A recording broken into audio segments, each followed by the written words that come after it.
Sold out ang unang araw ng Ultimate Fan Meet and Greet ng stars ng hit online series na Ang Mutya ng Section E. Dito kinumpirma ang Season 2 ng hit series.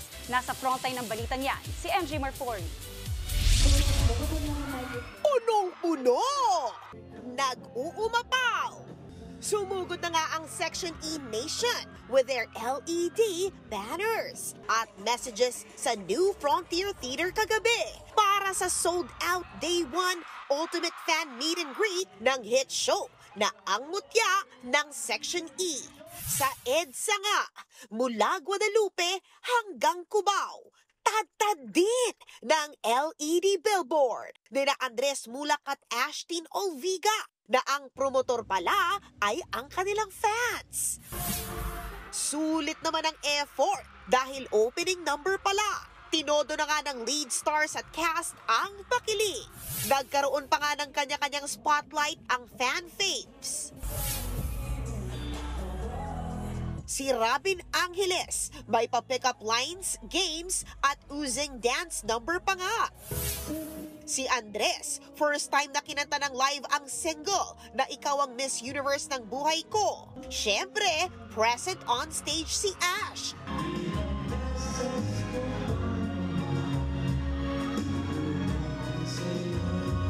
At nasilang deal sa matamis na yakap.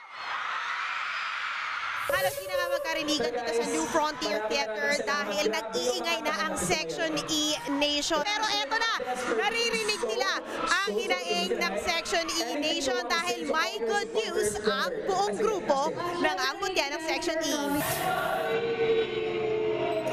Yes! Tuloy na nga ang Season 2 ng Ang Mutya ng Section E na The Dark Side. Spotted pa si Andres na naluha sa pagmamahal na dinaramdam ng fans. Hindi naman mangyayari itong lahat ng to kung hindi dahil sa inyo, kundi dahil sa pagmamahal niyo sa amin. Guys, maraming salamat sa inyong lahat. Talagang all the fans that supported the show and the whole journey, it's really a blessing and I'm so glad that you guys came along with us on this ride. Hindi pa tiyak kung kailan ang Season 2. Pero ang mas sure, hindi kayo magkakaroon ng sipanks kay Andres at Ashtin dahil magkasama pa rin sila every Sunday sa The Purse Family sa TV5. Nagbabalita mula sa Frontline, MJ Marfori, News 5. Mga kapatid, ito po ang inyong K-Alaman Queen, Kalad Karen. Always remember na ang K-Alaman ay K-Yamanan. Kaya para sa latest showbiz news at dagdag impormasyon, mag-follow at mag-subscribe sa social media pages ng News 5. Okay?